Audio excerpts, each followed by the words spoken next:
Veins తో బాధపడుతున్నారా? భారతదేశంలోనే బెస్ట్ ట్రీట్మెంట్ అందించే ఏకైక హాస్పిటల్ ఏవిస్. గురుగారు, షడ్గ్రహ కూటమి, సూర్యగ్రహణం, శని మీనరాశిలోకి ప్రవేశించడం, పైగా మనకి అమావాస్య కూడా రావటము. మరి వీటన్నిటి పైన ప్రభావం మనకి ఎలా ఉండబోతుంది? పైగా అన్నీ కూడా ఒకేసారి మార్పు చెందనున్నాయి కదా. అయితే ముఖ్యంగా సూర్యగ్రహణం అన్నది మన భారతదేశం పైన ఎంతవరకు ప్రభావం చూపించనుందంటారు? సూర్యగ్రహణం అనేటువంటిది మన భారతదేశంలో కనిపించదు.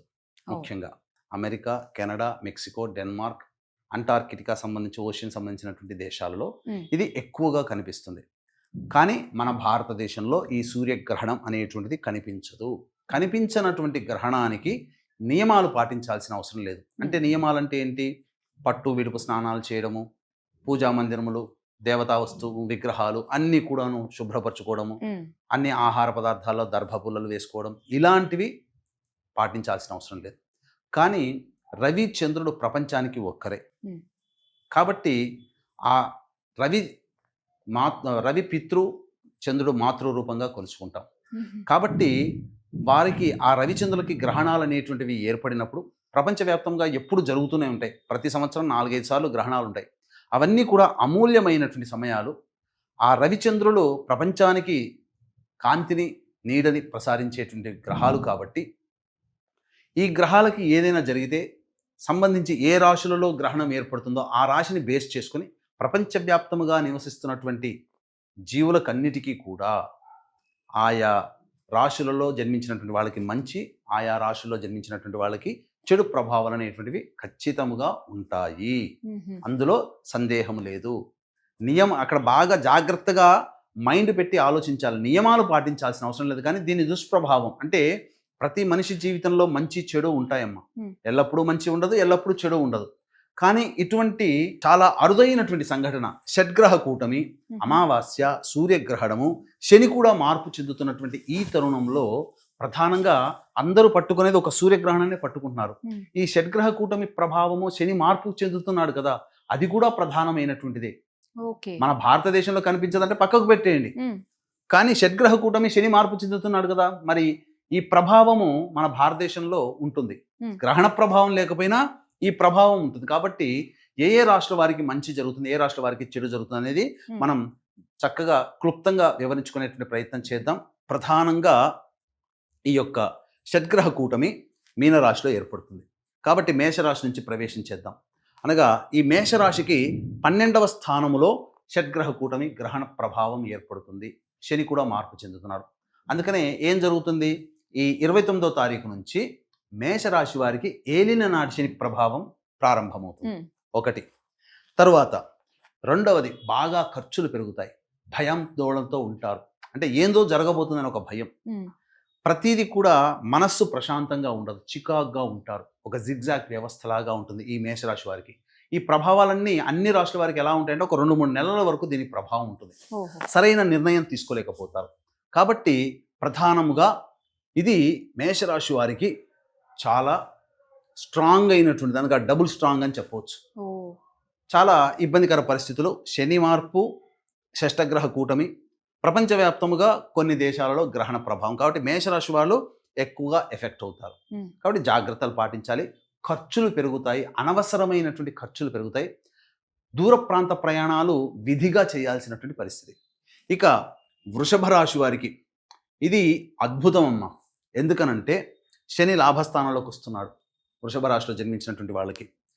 తర్వాత ఈ వృషభ రాశికి లాభస్థానంలో షడ్గ్రహ కూటమి ప్రభావం వలన అసలు ఈ 6 గ్రహాలు అన్నప్పుడు మొత్తము ఎన్ని రకాల భావాలు ఇన్ఫ్లుయెన్స్ అవుతాయి? రవికి ఉన్నది 1, 2, బుధుడికి 2, శుక్రుడికి 2, శనికి 2, అంటే మొత్తం ఏంటి? 6, 7, 8 ప్రభావాలు ఉన్న 12 రాశులలో రాశిలో గురువు కూడా ఉన్నాడు. కాబట్టి 9, 10 భావాల ఫలితాలు పూర్తిగా సంపూర్ణంగా బలం చేకూరుతాయి. ఒక రాశికి 10 రకాలైనటువంటి భావాల ఫలితాలు లాభంలో రావడం అనేటువంటిది చాలా మెరుగైనటువంటి విషయం. కాబట్టి అంది వచ్చినటువంటి అవకాశాలని ఈ వృషభ రాశిలో జన్మించినటువంటి వారు అందిపుచ్చుకోండి. మీరు ఏదైనా మీ జీవితంలో పైకి రావాలి అనుకుని చేసేటువంటి ఏదైతే ప్రయత్నం ఉంటుందో అది చేయడానికి ప్రయత్నం చేయండి. ఖచ్చితంగా ఇటు గురువు, ఇటు సంబంధించినటువంటి 6 గ్రహాలు మీకు సంపూర్ణంగా అనుకూలంగా ఉండబోతున్నాయి. కాబట్టి అన్ని రకాలుగా సంతోషకరమైనటువంటి వార్తలు, విజయాలు, ఉద్యోగంలో వాళ్ళకి, వ్యాపారంలో ఉన్నటువంటి వాళ్ళకి అన్ని మేలు, వ్యాపార విస్తరణకి కూడా అన్ని అనుకూలంగా వృషభ రాశి వారికి ఉంటాయి. నో డౌట్ వృషభ రాశి వారు చాలా అదృష్టవంతులు ఈ యొక్క ప్రభావాన్ని అనుసరించి. ఇక మిథున రాశిలోకి వారిగా చూసుకున్నట్లయితే ఈ మిథున రాశిలోకి ప్రధానంగా దశమ స్థానంలో షడ్గ్రహ కూటమి ఏర్పడుతుంది. కాబట్టి ఇక్కడ ప్రధానంగా వీళ్ళు ఆలోచించాల్సినటువంటిది ఉద్యోగ మార్పు చేయాలనుకునేటువంటి వాళ్ళకి బాగా దేవతానుగ్రహాన్ని పొందే ప్రయత్నం చేస్తూ ఉద్యోగ మార్పు కనుక ఉంటే అద్భుతంగా రాణిస్తారు. అలాగే చేస్తున్నటువంటి వృత్తి, వ్యాపారము, ఉద్యోగంలో కళంకం అంటే మీ పేరుకి మచ్చ తెచ్చేటువంటి సంఘటనలు చోటు చేసుకుంటాయి. కాబట్టి చేస్తున్నటువంటి ఉద్యోగం మంచిదైనప్పుడు మారాల్సినటువంటి అవసరం వచ్చే అవకాశం తగ్గించుకునే ప్రయత్నం చేయండి. అంటే తోటి ఉద్యోగస్తులతో, అధికారులతో కాస్త తగ్గి ఉండే ప్రయత్నం చేయండి. చాలా మటుకు మంచి జరుగుతుంది. కాబట్టి ప్రధానంగా ఏదైనా మార్పులు అనేటువంటివి జరుగుతాయి మీరు చేసేటువంటి నిర్వహణలో. అనగా చేస్తున్నటువంటి కంపెనీలోనే వేరే దానికి మార్పు రావడం, ఆకస్మికమైనటువంటి బదిలీలో జరగడానికి మిథున రాశి వారికి ఆస్కారం ఎక్కువగా ఉంది. ఇక కర్కాటక రాశి వారికి చూసుకున్నట్లయితే ప్రధానంగా ఈ కర్కాటక రాశి వారికి లాభంలో గురుడు యోగమే, వ్యయస్థానంలో కుజుడు, అలాగే నవమ స్థానంలో ఈ షడ్గ్రహ కూటమి ప్రభావం ఏర్పడుతున్నటువంటి కారణం చేత ఈ కర్కాటక రాశి వారికి అనుకూలంగా ఉండేటువంటి గ్రహాలు 2 మరియు కుజుడు, గురువు 3, అనుకూలంగా లేని గ్రహాలు 3-4 గ్రహాలు. కాబట్టి ఏమవుతుంది, ఫలితాలన్నీ కూడాను సామాన్యంగా ఉంటాయి. ఏది జరిగినా మంచి చెడు సమానమే, పాలు నీళ్ళలాగా కలిసిపోతాయి, సమస్యలు సుఖాలు. కాబట్టి మిశ్రమమైనటువంటి ఫలితాలు కర్కాటక రాశిలో జన్మించినటువంటి వాళ్ళు పొందుతారు. కాబట్టి ఇబ్బంది పడాల్సినటువంటి అవసరం లేదు. ముఖ్యంగా తండ్రి గారి ఆరోగ్యం పట్ల శ్రద్ధ వహించాలి. ఆస్తి వివాదాలకు సంబంధించినటువంటి విషయాలు ఎక్కువగా శ్రద్ధ పెడతారు. అలాగే ఆస్తి పంపకాలకి మార్గం సుగమమవుతుంది. అలాగే కోర్టు సంబంధమైనటువంటి వ్యాజ్యములు ఉన్నప్పుడు మీదే గెలుపు అయ్యే అవకాశాలు ఎక్కువగా ఉన్నాయి. ఇక సింహరాశి మనం చూసుకుంటే సింహరాశిలో జన్మించినటువంటి వారికి ప్రధానంగా అష్టమ శని ప్రభావం ప్రారంభమవుతుంది. ఇది మహాదోషం. అలాగే ఈ షష్టగ్రహాలన్నీ కూడా 6 గ్రహాలు అన్నీ కూడా అష్టమ స్థానంలో ఉండడం ఇది చాలా దోషభూయిష్టం. అందుకనే 3 మార్క్స్ వేస్తున్నాను. మేషరాశి కన్నా సింహరాశి డేంజర్ జోన్లో ఉన్నట్టు. ఒకసారి ఈ సింహరాశిలో జన్మించినటువంటి వాళ్ళు గుర్తు తెచ్చుకోండి. 2006 నుంచి 2009 సంవత్సరం, ఆ 3 సంవత్సరాలు మీ జీవితం ఎలా ఉందో ఒక్కసారి కూర్చొని వెనక్కి వెళ్ళండి. Flash back. చెరుకు గడ పిప్పి చేస్తే చుక్క కూడా లేకుండా ఎలా జీవితం స్క్వీజ్ అయిపోయిందో అలాంటి సంఘటనలు కొన్ని జరగడానికి శని మార్పు, అలాగే షట్గ్రహ కూటమి, గ్రహణ ప్రభావము, అమావాస్య రోజున జరుగుతున్నటువంటిది కారణం సింహరాశి వారికి. కాబట్టి జాగ్రత్తలు పాటించండి. నిర్ణయాలలో మీకు ప్రధానంగా సింహరాశిలో జన్మించినటువంటి వారికి నిర్ణయ శక్తి లేకపోతుంది. ఏది మంచి ఏది చెడి, ఎవరు మంచి ఎవరు చెడు, ఏది యోగము ఏది అవయోగం గుర్తించలేకపోతారు. కాబట్టి తద్వారా మంచి నిర్ణయాలని, అవకాశాలని వదులుకోవడం కానీ, చెడు నిర్ణయాలు, చెడు చేసేటువంటి విషయం ఎక్కువగా పట్టించుకోవడం కానీ తద్వారా చాలా మటుకు నష్టపోతారు. ముఖ్యంగా ధనపరముగా ఎవరికి అప్పులు ఇవ్వకండి, మొహమాటానికి పోకండి. మీరు ఏదైనా చెయ్యాలనుకున్నప్పుడు పెద్దల సహాయ సహకారాలు 1-2 సార్లు ఆలోచించి చేయండి తప్ప గుడ్డిగా నాకు అనుభవం ఉంది, నాకు ఎక్స్పీరియన్స్ ఉంది, నేను తోపు అనుకుంటే సింహరాశిలో ఉన్న వాళ్ళు అధఃపాతాళానికి వెళ్ళిపోతారు. అదొక్కడి గుర్తుపెట్టుకోండి దయచేసి సింహరాశిలో జన్మించినటువంటి వారికి. ఇక కన్యా రాశిలో జన్మించినటువంటి వారికి చూసుకుంటే ఈ షడ్గ్రహ కూటమి ప్రభావం వలన సప్తమ రాశిలో ఈ షడ్గ్రహ కూటమి మరియు కేతు మొత్తము 7 గ్రహాల యొక్క ఎఫెక్టు. మొత్తము చెప్పాలి అని అంటే ఒక రకంగా 9 గ్రహాలు ప్రభావము ఈ కన్యా రాశి మీద ఉంటుంది. కాబట్టి చాలా అద్భుతం. ఒక విధంగా మంచి చేసుకోవాలనే ఉద్దేశంతో నీతి నిజాయితీ ధర్మాన్ని కట్టుబడి ఉంటే కన్యా రాశిలో జన్మించినటువంటి వాళ్ళకి 9 గ్రహాలు అనుకూలిస్తాయి. ఎందుకనంటే ఈ ఉన్నటువంటి 6 గ్రహాలు కన్యా రాశి మీద దృష్టి కేంద్రీకరిస్తాయి. 5వ దృష్టితో గురువు, 4వ దృష్టితో కుజుడు, ఈ రాశిలోనే కేతు ఉండడం. మొత్తం మోస్ట్ ఎఫెక్ట్ జొడాయిక్ సైన్ ఏది అయ్యానంటే కన్యా రాశిలో జన్మించినటువంటి వారు. సంతోషంగానే చెప్తున్నాను, నవ్వుతూ చెప్తున్నాను. ఎందుకనంటే 9 గ్రహాల ప్రభావం కన్యా రాశిలో ఉండడం అనేటువంటిది చాలా, ఒక రాశిలో 9 గ్రహాల ప్రభావం ఉండడం చాలా అరుదు. కాబట్టి గ్రహ కూటమి ప్రభావం వలన, కాబట్టి ఈ కన్యా రాశి వాళ్ళు ఒక మంచి నిర్ణయాలు తీసుకుంటే మొత్తం 100కి 100% అదృష్టవంతులు. చెడు నిర్ణయాలు తీసుకుంటే 100కి 100% దురదృష్టవంతులు. కాబట్టి నిర్ణయ శక్తి మీ మీదే ఉంటుంది. ఏది చెయ్యాలన్నా ఈ 3 నెలల్లో అన్ని విధాలుగా ధర్మ మార్గంలో ఉండండి. అసలు గ్రహాలన్నీ ఎవరు ధర్మాన్ని పాటిస్తాయో వాళ్ళకే ఓటు వేస్తాయి. కాబట్టి మిగతా రాశుల వారికి అన్నిటికీ ఎలా ఉన్నా కన్యా రాశుల వారికి మాత్రం 9 గ్రహాలు మీకు ఓటెయ్యాలి, 9 గ్రహాలు మిమ్మల్ని లేపాలి అని అంటే మీరు నిజాయితీగా ఉండండి.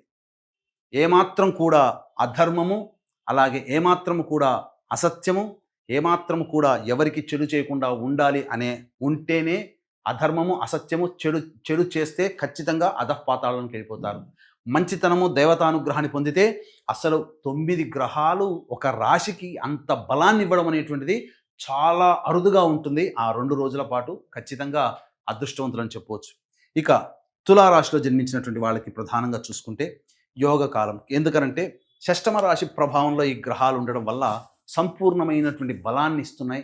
తులారాశిలో జన్మించినటువంటి వారికి ప్రధానంగా షష్టమ స్థానంలో పాపగ్రహాలైనటువంటి శని, రవి, రాహువు, క్షీణచంద్రుడు, ప్రధానంగా రాశ్యాధిపతి కూడా వక్రీకరించి ఉన్నటువంటి కారణం, అదృష్ట స్థానాధిపతి కూడాను ఉన్నటువంటి కారణం. ఈ కారణం చేత అద్భుతంగా వృషభ రాశిలో జన్మించినటువంటి వాళ్ళకి ఏ విధంగా అయితే గొప్పగా మంచిగా చెప్పుకున్నామో తులారాశి వాళ్ళకు కూడా అంత యోగించేటువంటి మంచి పరిస్థితులు అని చెప్పవచ్చు.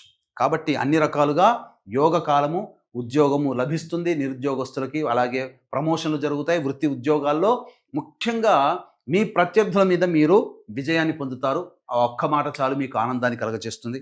ఇక వృశ్చిక రాశిలో జన్మించినటువంటి వాళ్ళకి ప్రధానంగా చూసుకున్నట్లయితే మిశ్రమమైనటువంటి ఫలితాలు పొందుతారు. ప్రధానంగా చూసుకుంటే భూ సంబంధమైనటువంటి వివాదాలు ఎక్కువగా అవుతాయి.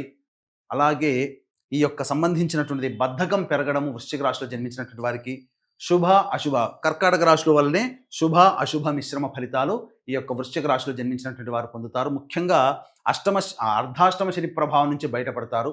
కావున ఒక 2-3 నెలల వరకు కూడాను ఆనందదాయకమైనటువంటి పరిస్థితిని చక్కగా వృశ్చిక రాశిలో జన్మించినటువంటి వాళ్ళు పొందుతారు. ఇక తదుపరి ధనుస్సు రాశిలో గనక వచ్చినట్లయితే ఈ ధనుస్సు రాశి నుంచి 4వ స్థానంలో 6 గ్రహాల యొక్క ప్రభావం, దుష్టగ్రహాలు ఎక్కువ అనగా పాపగ్రహాలు ఎక్కువగా ఉన్నటువంటి కారణం చేత పాప ఫలితాలు ఎక్కువగా పొందడం, అంతేకాకుండా అర్ధాష్టమ శని దోష ప్రభావం ఉండడం, రాశ్యాధిపతి అయినటువంటి గురుడు ప్రధానంగా షష్టమ స్థానంలో ఉండడం, అలాగే కుజుడు స్తంభించి ఉండడం, కేతువు. ఇక్కడ మనం చెప్పుకున్నట్టుగా మోస్ట్ ఎఫెక్ట్గా 9 గ్రహాల యొక్క ప్రభావము అన్నాం కదా. కాబట్టి ఇక్కడ ప్రధానంగా ఈ 9 గ్రహాలు కూడాను అనుకూలంగా లేనటువంటిది. అనుకూలంగా మరల్చుకుంటే కన్యారాశి అనుకూలం, అనుకూలంగా వద్దనుకుంటే కన్యారాశి కూడా చెలి ఫలితాలు. కానీ ఈ ధనుసు రాశిలో జన్మించినటువంటి వారికి 9 గ్రహాలు కూడా అనుకూలంగా లేవు. 4వ స్థానంలో 6 గ్రహాలు, 6వ స్థానంలో గురుడు, 7వ స్థానంలో కుజుడు స్తంభించి ఉండడం, 10వ స్థానంలో కేతు. కాబట్టి ధనుస్సు రాశి వారికి కూడా మనం ఎక్కువగా అశుభ ఫలితాలు పొందే అవకాశం గోచరమవుతుంది. ఇక మకర రాశిలో జన్మించినటువంటి వాళ్ళకైతే ప్రధానంగా యోగించేటువంటి పరిస్థితులు సంపూర్ణంగా ఉన్నాయి. ఇంతకుముందు మనం చెప్పుకున్నట్టుగా 9 గ్రహాలు అనుకూలంగా ఒక రాశి మీద వీక్షణతో 9 గ్రహాలు అనుకూలంగా ఉంటే ఈ మకర రాశిలో జన్మించినటువంటి వాళ్ళకి గ్రహాలు ఉన్నటువంటి స్థితిని అనుసరించి మిగతా గ్రహాలన్నీ కూడాను ఉంటాయి. ఏదో సినిమాలో చెప్పినట్టుగా లాస్ట్ పంచ్ మనదైతే అన్నట్టుగా ఉన్నది కదా ఒక సినిమాలో. అలాంటిదే గ్రహాలన్నీ మనకు శుభాన్ని ఇవ్వడానికి ఉంటే మనకేంటి అన్నట్టుగా. ఎందుకంటే 3 గ్రహాలు, 3వ స్థానంలో 6 గ్రహాలు, 5వ స్థానంలో గురువు, 6వ స్థానంలో కుజుడు స్తంభించి ఉండడం, 9వ స్థానంలో కేతు. 9 గ్రహాలు ఇష్టం లేకపోయినా శుభ ఫలితాలని మకర రాశి వాళ్ళకి కట్టబెడతాయి. ఇక అంతా శుభంగా ఉంటుంది. వృషభ రాశి, తులారాశి, మకర రాశి వాళ్ళకి గోల్డెన్ ఆఫర్స్ అన్నీ కూడా. ఇక కుంభరాశిలో జన్మించినటువంటి వారికి చూసుకున్నట్లయితే ప్రధానంగా కుంభరాశిలో జన్మించినటువంటి వారికి 2వ స్థానంలో కుటుంబ స్థానంలో షడ్గ్రహ కూటమి, 4వ స్థానంలో గురువు, 5వ స్థానంలో కుజుడు మరియు 8వ స్థానంలో ప్రభావం కేతు. ప్రధానంగా ఏ గ్రహం కూడా అనుకూలంగా లేనటువంటి పరిస్థితి. ఖర్చులు ఎక్కువగా ఉంటాయి. కుటుంబ సభ్యుల మధ్య వాగ్వివాదాలు పెరుగుతాయి. ప్రధానంగా కుటుంబంలో చికాకులు పెరుగుతాయి. ధన నష్టం ఎక్కువగా ఉంటుంది. కంటికి సంబంధించినటువంటి బాధలు ఎక్కువగా ఉంటాయని చెప్పవచ్చు. ముఖ్యంగా ఈ యొక్క కుంభరాశిలో జన్మించినటువంటి వారు దంత వైద్యుని సంప్రదించాల్సినటువంటి పరిస్థితులు గోచరమవుతున్నాయి. కాబట్టి కుంభరాశి వారు కూడాను మోస్ట్ ఎఫెక్ట్గానే చెప్పవచ్చు. ఇక ఆఖరిదైనటువంటి మీనరాశి. ఇక ఈ మీనరాశిలోనే షడ్గ్రహ కూటమి కాబట్టి ప్రధానంగా మీనరాశిలో జన్మించినటువంటి వారు కాస్త ఇబ్బందికర పరిస్థితులు ఎదుర్కొంటారు. అంతేకాకుండా మీనరాశి వారికి ఈ రాశిలోనే గ్రహణము, శని మార్పు ఈ కారణం చేత అకస్మాత్తుగా చేంజెస్ ఇన్ లైఫ్ అని అంటారు. అనగా జీవితంలో మార్పులు అనేటువంటి అకస్మాత్తుగా జరుగుతాయి కాబట్టి ఊహించనటువంటి సంఘటనలు జరుగుతాయి కాబట్టి వచ్చేటువంటి మార్పుల్ని మీరు యాక్సెప్ట్ చేయడానికి రెడీగా ఉండండి. సక్సెస్ బాటలో ఉండడానికి మొక్కవోని ధైర్యంతో విశ్వాసంతో ముందడుగు వేయండి. ఏది వచ్చినా ఎటువంటి సందర్భం వచ్చినా జాగ్రత్తలు తీసుకునే ప్రయత్నం చేయండి. అన్ని రకాలుగా యోగకాలంగా ఉంటుంది. అంతేకాకుండా దీనికి సంబంధించినటువంటి పరిహారాలు కనుక చేసుకుంటే చాలా మంచి స్థితిని పొందుతారని చెప్పవచ్చు. గురుగారు, మరి ఎవరైతే బాగాలేని వాళ్ళు ఉన్నారో రాసుల వారు ఎలాంటి పరిహారాలు చేసుకుంటే కొంచెం మంచి ఫలితాలు లభిస్తాయంటారు? యోగించేటువంటి రాశులు ఏంటంటే వృషభము, తుల మరియు మకరం. ఈ 3 రాశుల వారికి అన్ని విధాలుగా యోగకాలం. మధ్యస్థంగా ఉండేటువంటి రాశులు ఏందయ్యానంటే కర్కాటకము మరియు వృశ్చికము. ఇక మిగిలినటువంటి మేష, మిథున, సింహ, కన్య, ధనుస్సు, కుంభ, మీన. వెరసి చూసుకున్నట్టయితే వృషభ, తుల, మకర రాశుల వాళ్ళకి తప్పించి మేష, మిథున, కర్కాటక, సింహ, కన్య, వృశ్చిక, ధనుస్సు, కుంభ, మీన రాశిలో జన్మించినటువంటి వారికి ఈ యొక్క సంబంధించినటువంటి దుష్ప్రభావాలు ఎక్కువగా ఉంటాయి కాబట్టి ఇది దాదాపుగా 2-3 నెలల పాటు యొక్క దుష్ప్రభావాలు ఉంటాయి. కావున ఏ సమస్యకైనా 2 రకాల పరిష్కారాలు ఉంటాయి. ఒకటి దైవ పరిష్కారం, 2 మానవ పరిష్కారం. మానవ పరిష్కారం అంటే మనుష్యులుగా మనం తీసుకోదగినటువంటి చర్యలు. కాబట్టి ఎవరైనా కానీ వాళ్ళ ఇష్ట దైవము 1, వాళ్ళు ఇష్టపడే దైవం 2, వాళ్ళ కులదైవం 3, వాళ్ళ గ్రామ దైవం. ఈ 3 దేవతల్ని ఆరాధన చేయండి, విడవకండి. మొట్టమొదలుగా మీ కులదైవం ఏందో తెలుసుకోండి, మీ ఇంటి దైవం. తరతరాలుగా ఏ దేవుణ్ణి ఆరాధిస్తున్నారో అది తెలుసుకోండి, అది మీ కులదైవం. మీ గ్రామంలో ఉన్నటువంటి పొలిమేరులో మిమ్మల్ని రక్షించడానికే కాచుకొని కూర్చున్నటువంటి అమ్మవారు దేవత ఎవరైనా కానీ అది మీ గ్రామ దేవత. 3వది ప్రధానంగా మీరు మెచ్చే, మీరు ఇష్టపడే దైవం.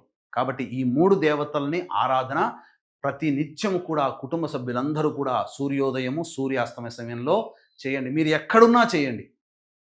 మీరు ఆఫీస్లో ఉన్నా, ఎక్కడ ఉన్నా ఒక 10 నిమిషాలు కేటాయించండి. తప్పేముంది?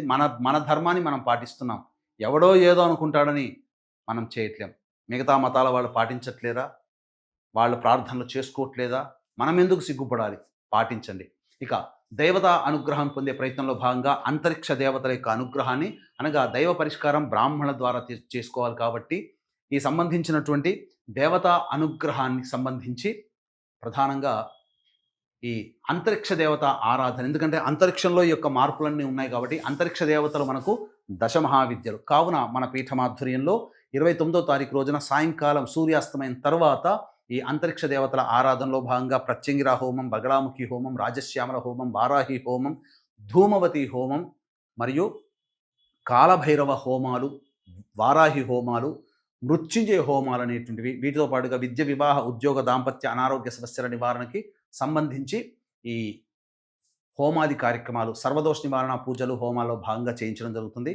సాయంకాలం 5 గంటల వరకు కూడా మీరు ఈ యొక్క కార్యక్రమంలో మీ గోత్రనామాలు నమోదు చేసుకోవచ్చు. అవకాశం ఉన్న వాళ్ళు కార్యక్రమం అందరితో కాంటాక్ట్ చేసి మీ పూర్తి వివరాలు తెలుసుకోవచ్చు. గురుగారు, షడ్గ్రహ కూటమి అలాగే సూర్యగ్రహణం శని మీనరాశిలోకి రావడం వల్ల జరిగే మార్పులతో రాసుల వారు ఎలాంటి జాగ్రత్తలు, పరిహారాలు చేసుకోవాలనే విషయాలు మా అందరికీ తెలియజేసినందుకు ధన్యవాదాలు. సర్వం శ్రీ ఉమామహేశ్వర పరబ్రహ్మార్పణమస్తు.